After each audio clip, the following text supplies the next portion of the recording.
Savoir et identifier qui Dieu a envoyé dans votre vie est important et essentiel pour accomplir votre destinée et votre mission sur terre. Si vous êtes avec la bonne personne, vous avancerez rapidement, mais avec la mauvaise personne, du temps sera perdu et rien de tangible ne sera accompli. Il y a une personne qui convient à chaque homme et femme sur terre, mais vous pourriez ne pas connaître cette personne car vous n'avez pas accès à l'esprit et aux pensées des autres, et ce n'est pas vous qui vous êtes créé. Connectez-vous et alignez-vous à Dieu qui vous a créé, et vous connaîtrez la personne envoyée par Dieu pour être votre partenaire. Voici 6 signes qu'une personne a été envoyée par Dieu pour être votre partenaire. La personne comble directement un besoin et un but dans votre vie. Le besoin de partenariat et d'intimité avec quelqu'un n'est pas de vous éloigner du plan et du but de Dieu pour votre vie, mais de vous aider à accomplir le plan, le but et la mission que Dieu vous a donné avec facilité.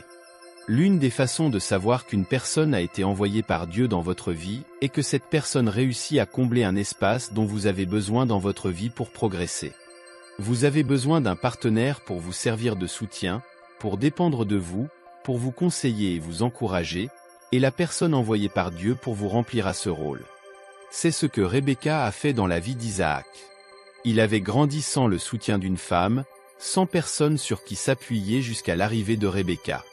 Lorsqu'elle est arrivée, elle l'a soutenu et encouragé, et il a bien réussi dans tout ce qu'il a entrepris après son arrivée. Samson n'a pas trouvé cela en Dalila. Au contraire, elle a drainé sa force et son sang, si bien qu'il n'a eu d'autre choix que de lui révéler le secret de sa force. La personne envoyée par Dieu vous réconfortera, et vous verrez des raisons de continuer la course. Mais la personne qui n'est pas envoyée par Dieu ne fera que vous épuiser et vous faire perdre de vue votre objectif et votre sens de la direction. Vous devez évaluer si votre partenaire vous soutient et comble ce vide pour vous aider à mieux travailler. La personne vous aidera à vous rapprocher de Dieu. Nous pouvons être fatigués ou nous sentir vides et vouloir fuir Dieu, mais un signe que le partenaire qui est entré dans votre vie est envoyé par Dieu est que cette personne vous aidera à vous rapprocher et à vous connecter à Dieu. La personne vient de Dieu, et lorsque les situations essaient de vous éloigner, cette personne vous tirera plus près de Dieu. Lorsque les problèmes vous font douter et que vous avez envie de tourner de l'autre côté, la personne est là pour vous soutenir et vous encourager à ne pas abandonner. C'est le partenaire que Dieu a prévu pour vous, pas quelqu'un qui vous éloignerait de la présence de Dieu ou qui vous encouragerait à goûter à ce que le monde offre. C'est quelqu'un qui servira de force et vous poussera à vous rapprocher davantage de Dieu, quelqu'un qui sera intéressé à vous voir grandir spirituellement, quelqu'un qui sera capable de prier et de partager la bonne nouvelle avec vous, et non quelqu'un qui s'ennuie lorsque vous abordez des sujets sur Dieu et ce qu'il fait. La personne ne causera pas de déclin dans votre connectivité spirituelle et votre flux. La personne ne cherchera pas à vous éloigner de la présence de Dieu car vous ne pouvez pas être si connecté à Dieu et faire des erreurs ou être trompé par quelqu'un. La personne ne profitera pas de votre moment d'inattention. Si votre partenaire ou la personne qui est entrée dans votre vie ne vous rapproche pas de Dieu mais vous éloigne de Dieu, alors cette personne n'a pas été envoyée par Dieu, peu importe les convictions que vous pensez avoir. La volonté de Dieu sera votre force et votre confiance, et elle sera là pour vous lorsque vous voudrez vous éloigner, et vous serez capable de soutenir la personne lorsque celle-ci aura aussi envie d'abandonner. Votre cœur vous donne la paix lorsque vous le rencontrez. Il y a une paix que seul Dieu donne, vous ne l'avez peut-être pas observée, mais lorsque Dieu approuve quelque chose et veut que vous le fassiez, vous aurez la paix en vous lorsque vous êtes sur ce chemin ou cette tâche. Mais lorsque cela ne vient pas de Dieu, vous n'apprécierez pas ou n'aurez pas cette paix lorsque vous êtes avec cette personne. Vérifiez la posture de votre cœur.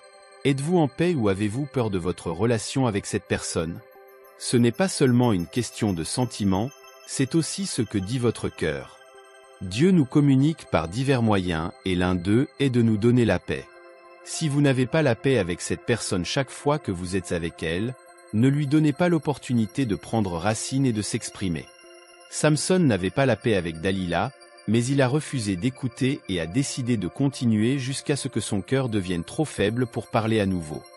Léa n'a pas donné à Jacob la paix dont il avait besoin dans sa vie, c'était comme si quelque chose n'était pas là et il l'a vu en Rachel, et c'est ce qui l'a poussé à accepter de servir plus d'années pour obtenir cette paix dont il avait besoin. Le roi Assuéru a trouvé la paix lorsqu'Esther est passée devant lui. Les autres femmes n'ont pas porté cette paix et ce repos en elle pour lui. Adam a vu cela en Ève, c'est pourquoi il a dit, « Tu es os de mes os et chair de ma chair ». Cherchez celui ou celle qui donne la paix à votre cœur et à votre esprit, et non celui ou celle dont vous avez peur. Ce n'est pas celui ou celle qui vient de Dieu. Vous partagez la même vision et la même passion.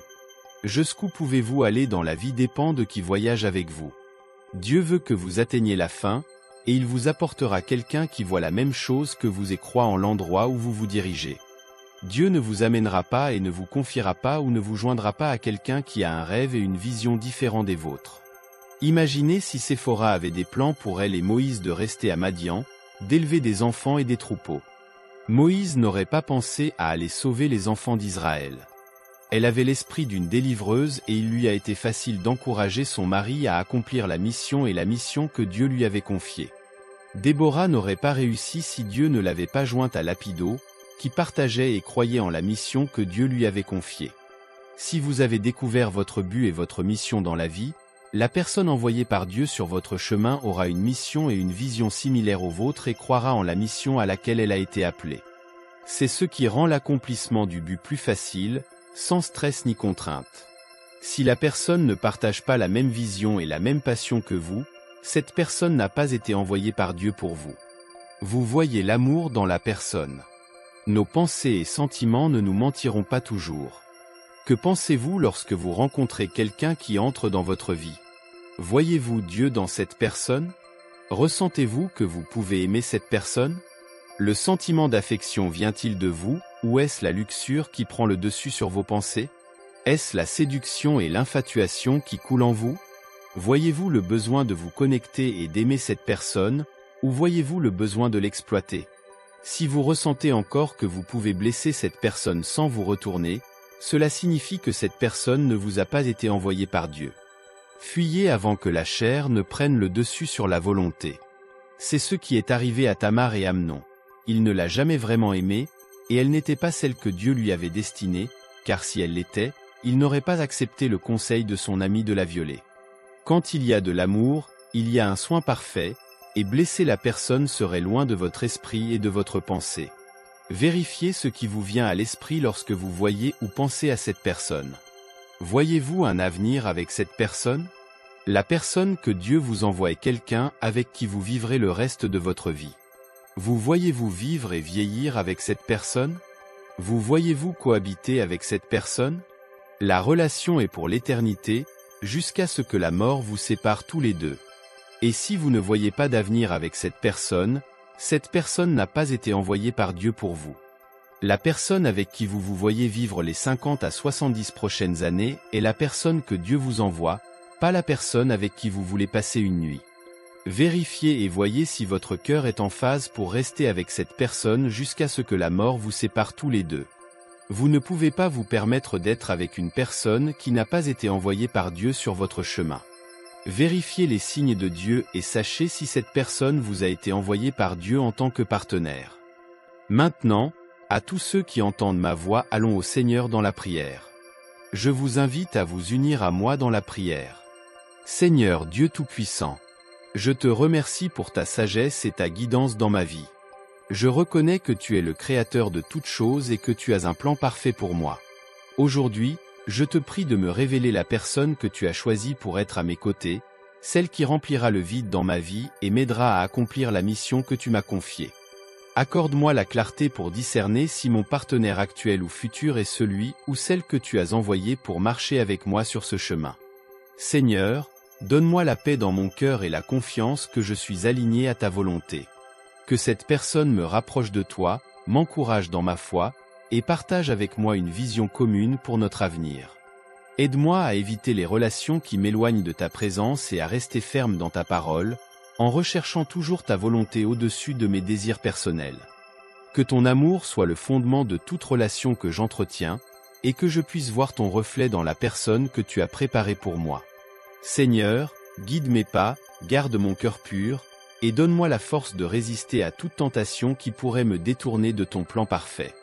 Je te confie mon avenir et mes relations, sachant que tu feras toutes choses belles en ton temps. Je te remercie, Seigneur, pour ta bienveillance et ta fidélité. Que ta paix, qui dépasse toute compréhension, garde mon cœur et mon esprit en Jésus-Christ, maintenant et pour toujours. Amen. Pour recevoir les bénédictions qui découlent de cette prière, tapez le mot Amen dans la section des commentaires ci-dessous. Vous pouvez nous aider à toucher davantage de personnes et à répandre l'Évangile en partageant la vidéo avec un ami ou un membre de votre famille et en cliquant sur le bouton j'aime. N'oubliez pas non plus de vous abonner à la chaîne pour plus de vidéos qui béniront votre cœur et élèveront votre esprit. Nous vous remercions pour tout votre soutien. Que la grâce et la paix de notre Seigneur Jésus-Christ soient avec vous tous. Merci.